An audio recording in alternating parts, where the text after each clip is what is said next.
and we are the bakers of thebakers.tv. And we work online with men and women who want to create easy communication and deep connection in their relationships and their friendships.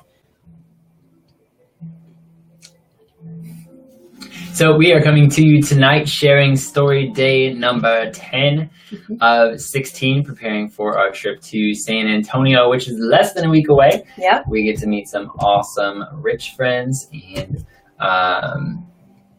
Dave Ramsey and Nicole Walters and Christy Wright. Yep. And it's going to be sweet. So super excited about that. And today was my last day of school for like 8 days. Until we go to San Antonio.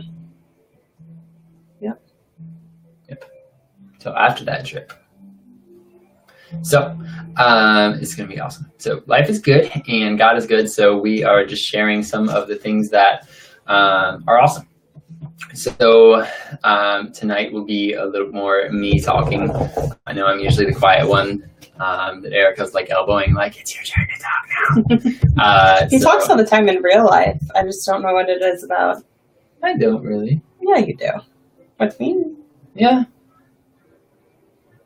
Maybe. I don't know. So, tonight's story, it takes us back, it's been like 9 months ago now, to a point where I was jobless and directionless and trying to discover who I was. So I was in a place where we had moved up to Cleveland and had bills to pay and children to feed and all this stuff, and I had left my job, and there were a lot of different possibilities that we were looking at for a career for me, and none of them had panned out. Like multiple interviews deep with several different companies, like seemingly positive. One guy invited himself to my house. He's like, yeah, let's do dinner sometime. And I was like, that's usually a good sign. And I didn't get any of those jobs.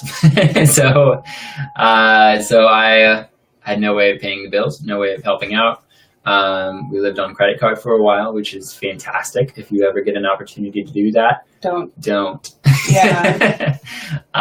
It's not a good place to be. But it was right after we had gotten rid of all of our credit card debt and our loans on our vehicles and all of that. So yeah, that's okay.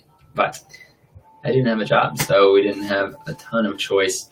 We spent more than we should have, but that's a different story for a different day. So life was interesting, and I didn't know who I was, and didn't know where I was going. And there's this drive in the back of my mind to do something ministry. I'd been in training for church planting. We both have for 5 years, 6 years, a long time, and just wondering, where does that come in?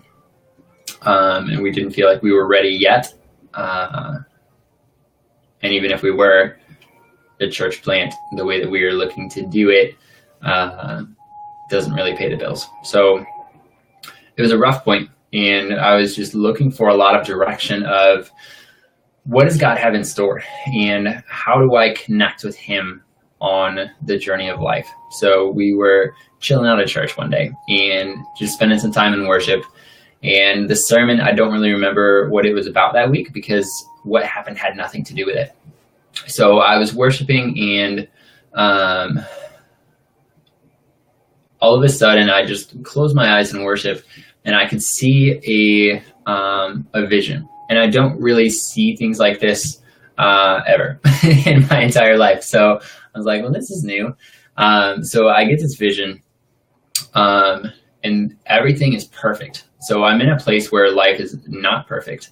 And I get this vision that everything is perfect, and blue skies, everything is green and beautiful. But what really makes it special is that I connect with God in this place. So there's a hill in front of me, and Jesus himself appears in this vision with me and just reaches back his hand and takes mine, which is awesome in itself, that Jesus wants to connect with us and wants to meet us where we are. So he reaches back to where I am and takes me by the hand, and we just take off running together, which is awesome, especially when you're in a place of like just deadness. that Jesus wants to take me and run with me. But what is the coolest part of the entire vision is that that while we were running together, Jesus looks back and he has this smile on his face, and it's just the coolest thing that I've never felt something like that before. I've never seen that. We talk about how God dances over us and he rejoices in us, but to have this vision directly from God that Jesus was smiling because of what we were about to do together. And it was just so exciting. So I didn't know what to do with it because I've never been in a situation like that. Like, was it really even from God? And I feel like it was, because it didn't have anything to do with what I was thinking or what the sermon was. Sometimes we get our own thoughts and we're like, yeah, that's a good idea, that's probably God. But this had nothing to do with anything, and it was so clear, and it was so just filled with God's presence. And if you've never experienced that before, being in God's presence, especially that tangibly, just feels like everything is all right, and worries just go away. And the only thing that I can compare it to outside of that is, I know that not everybody's experience is like this, but for us, our wedding day was like, everything is amazing right now, and it's going to change the rest of my life. Like, from here forward, everything is going to be different. So just an awesome experience of connecting with God, and knowing that what we were about to connect with was going to make God smile was awesome. So things have been different since then. And it was not too long after that we started talking about the Bakers, this ministry business thing that we do where we connect with people and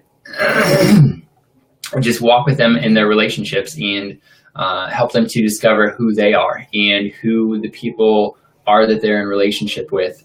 And it's an amazing opportunity, and we've been incredibly blessed by it and gotten really good feedback from it. Mm-hmm. And then we started the MC that we talked about last night, that God has brought like just the coolest people that I've ever met, and so filled with him and so much ability to change the world all in one place.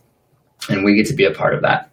So we can start to see, like, from a place where I didn't have a job and I didn't have direction and I had no idea what God had in store for me. He meets me in this vision and says, I have amazing things in store for me. We're going to run together and I'm going to be smiling because what you're doing is awesome. So life has been different since then, and it's just been incredible to see. Do you have any thoughts? Anything to add? No, tonight's your night, baby. Tonight's my night. Well, then I am going to keep it pretty short because it is date night. Yeah. Every Thursday night, we set aside our phones, put our phones in our boxes. Oh, I'm going to show it to them. Yeah. I was going to grab that one, but that one's a surprise for one of our mentors.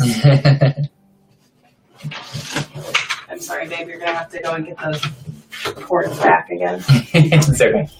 So tonight's date night. So that means that our phones go into our phone box. Being fully present is the best guarantee for a bright future, by Guy Finley. We got permission from him specifically to be able to use this. And then it says be present inside. And we actually drilled 2 holes so you can put in a couple cords in each side. And that's where we put our phones for date night. So we're really pumped about hanging out together. I'm exhausted. I just want to relax with him. And yeah, so thank you guys for joining us tonight and our story of another way of how God's showing up in our life in the midst of craziness. And we look forward to continuing to share with you guys until the story of day 16 leading up to San Antonio on our trip. So I hope you guys have a great evening. Make sure you put those phones down and spend some time with your loved ones. Love you guys. Bye. See ya.